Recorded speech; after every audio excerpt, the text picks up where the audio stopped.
여러분, 혹시 밤마다 화장실 때문에 자주 깨시나요? 특히 50대 이후 남성이라면 이런 경험이 점점 잦아질 겁니다. 처음엔 그냥 나이 탓이겠지 하고 넘기지만 밤마다 두세 번씩 잠에서 깨는 일이 반복되면 하루 종일 피곤하고 집중도 안 되고 기분도 가라앉죠. 결국 오늘 밤만이라도 푹 자야겠다는 마음으로 수면제를 찾게 됩니다. 하지만 여기서 꼭 알아야 할 사실이 있습니다. 전립선비대증이 있는 분이 아무 수면제나 복용하면 오히려 소변이 막히거나 응급실로 실려가는 상황이 생길 수 있다는 겁니다. 오늘은 이 문제를 조금 깊이 있게 이야기해 보겠습니다. 전립선비대증이 있는 분이 어떤 수면제를 피해야 하는지, 그리고 어떻게 하면 약에 의존하지 않고 숙면을 취할 수 있는지 차근차근 알려드릴게요. 끝까지 듣게 되면 오늘 진짜 좋은 정보 가지고 가게 될 것입니다. 마음에 드시면 구독과 좋아요 해주시고요. 댓글창에도 여러분들의 소중한 의견을 듣고 있으니 부담 없이 남겨주세요. 자, 지금부터 시작합니다. 먼저 전립선이 어떤 역할을 하는지부터 간단히 짚고 가죠. 전립선은 방광 바로 아래, 요도를 감싸고 있는 작고 단단한 기관입니다. 정상적인 크기는 호두만한데 나이가 들면서 호르몬 변화와 함께 조금씩 커집니다. 이때 커진 전립선이 요도를 압박하면서 소변이 나오는 통로가 좁아지죠. 그 결과 소변 줄기가 약해지고 시원하게 안 나오거나 아예 화장실에 자주 가야 하는 증상이 생깁니다. 특히 밤에 한두 번씩 깨서 소변을 보는 야간요가 대표적이에요. 이런 현상이 단순히 불편함으로 끝나지 않습니다. 밤마다 자주 깨다 보면 깊은 잠, 즉 뇌가 충분히 회복되는 델타파 수면이 줄어듭니다. 그럼 낮 동안 졸리고 피로가 쌓이죠. 운전 중 졸음이 오기도 하고 회사에서 집중이 안 되는 분들도 많습니다. 그래서 자연스럽게 수면제를 찾게 되는데요. 문제는 전립선비대증 환자에게 모든 수면제가 안전하지 않다는 겁니다. 수면제는 크게 세 가지로 나눌 수 있습니다. 첫째, 의사 처방이 필요한 수면제, 예를 들어 졸피뎀이나 벤조디아제핀 계열 약물입니다. 둘째, 약국에서 처방 없이 살 수 있는 일반 의약품 수면 보조제, 대부분 항히스타민 성분이 들어 있습니다. 셋째, 건강기능식품이나 천연 성분 수면 보조제, 예를 들어 멜라토닌, 글리신, 테아닌 같은 것들이죠. 이 중에서 전립선비대증 환자가 특히 조심해야 할 게 있습니다. 바로 벤조디아제핀계와 항히스타민계 약물입니다. 벤조디아제핀계 약물은 근육을 이완시켜 몸을 편안하게 만들지만 문제는 방광 근육까지 이완시킨다는 겁니다. 이렇게 되면 방광이 꽉 차도 수축이 잘 안 돼서 소변이 배출되지 못합니다. 그 결과 요패라는 상태가 생깁니다. 소변이 방광에 가득 차 있는데 나오지 않아서 복부가 팽창하고 통증이 심해지는 상태죠. 응급실에서는 바로 카테터를 삽입해야 합니다.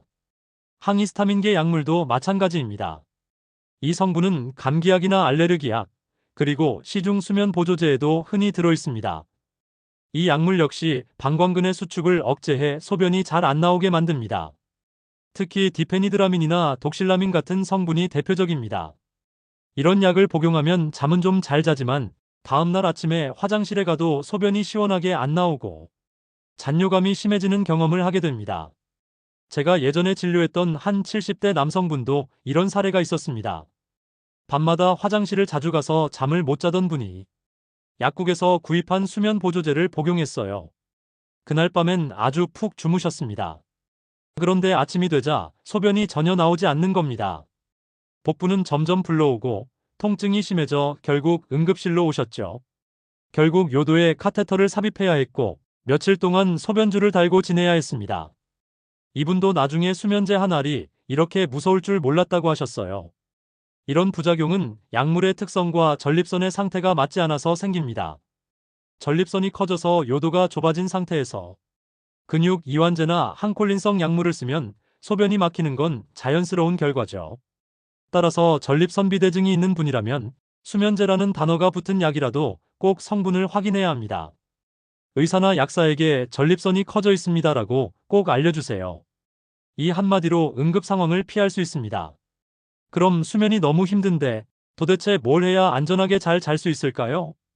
첫 번째는 생활습관 조절입니다. 저녁 식사 이후에는 물, 술, 커피를 가능한 한 줄이세요. 특히 잠자기 2시간 전에는 수분 섭취를 멈추는 게 좋습니다. 그 시간 이후 물을 마시지 않으면 밤에 방광이 차는 속도가 늦어집니다. 또 자기 전에 따뜻한 물로 족욕을 해보세요. 체온이 서서히 올라갔다 내려오면서 자연스럽게 졸음이 옵니다. 두 번째는 자연 성분 보조제 활용입니다.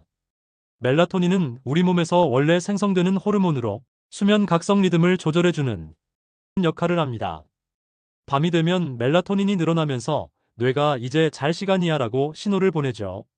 나이가 들면 이 호르몬의 분비가 줄어들기 때문에 보충해주는 것이 도움이 될 수 있습니다. 또 글리신이나 테아닌은 긴장을 완화시켜 수면의 질을 높이는 데 효과가 있습니다. 이런 천연 성분은 방광 근육에 영향을 주지 않기 때문에 비교적 안전하다고 할 수 있습니다. 세 번째는 수면 환경의 개선입니다. 방 온도는 약간 서늘하게, 조명은 완전히 끄고, 스마트폰은 침대에서 멀리 두세요. 특히 블루라이트는 멜라토닌 분비를 억제해서 수면을 방해합니다. 가능하다면 잠자기 30분 전부터는 불을 어둡게 하고 몸과 마음을 이완시키는 루틴을 만들어 보세요. 예를 들어 간단한 스트레칭이나 명상, 따뜻한 허브티 한 잔도 좋습니다. 마지막으로 가장 중요한 건 약을 복용하기 전에 반드시 주치의와 상의하는 것입니다. 비뇨기과 전문의들은 전립선비대증 환자에게 수면제를 권할 때 매우 신중합니다.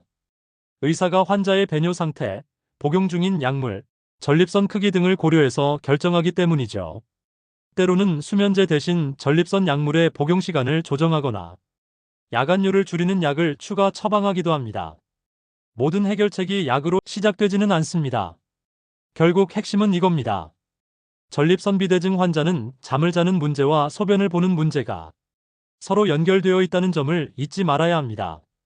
소변이 자주 마려워서 잠을 못 자는 건 단순한 수면 문제가 아니라 비뇨기계 건강의 신호입니다. 그래서 수면제보다는 생활습관, 식습관, 그리고 전립선 치료의 균형이 중요합니다.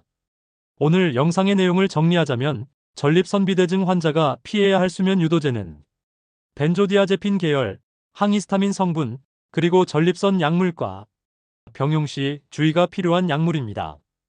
대신 안전하게 쓸 수 있는 건 멜라토닌, 테아닌, 글리신 같은 천연 수면 보조 성분입니다.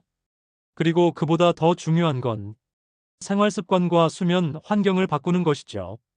지금 이 영상을 보고 계신 분 중에도 밤마다 깨는 게 너무 괴로워서 약을 찾고 계신 분이 있을 겁니다. 그럴 땐 약을 바로 찾기보다 오늘 말씀드린 내용부터 점검해 보세요. 저녁에 물을 줄이고 방 온도를 낮추고 잠자기 전 스마트폰을 멀리 두는 것. 이 세 가지만 해도 수면의 질이 달라질 겁니다. 작은 변화가 큰 차이를 만듭니다. 건강한 전립선은 단지 소변 문제만의 이야기가 아니라 당신의 수면, 에너지, 삶의 질 전체를 지키는 기초입니다. 오늘 영상이 도움이 되셨다면 구독과 좋아요, 알림 설정 부탁드리고요. 다음 영상에서는 전립선 건강을 지키는 하루 습관에 대해 좀 더 구체적으로 말씀드리겠습니다. 오늘도 건강하고 편안한 밤 되시길 바랍니다.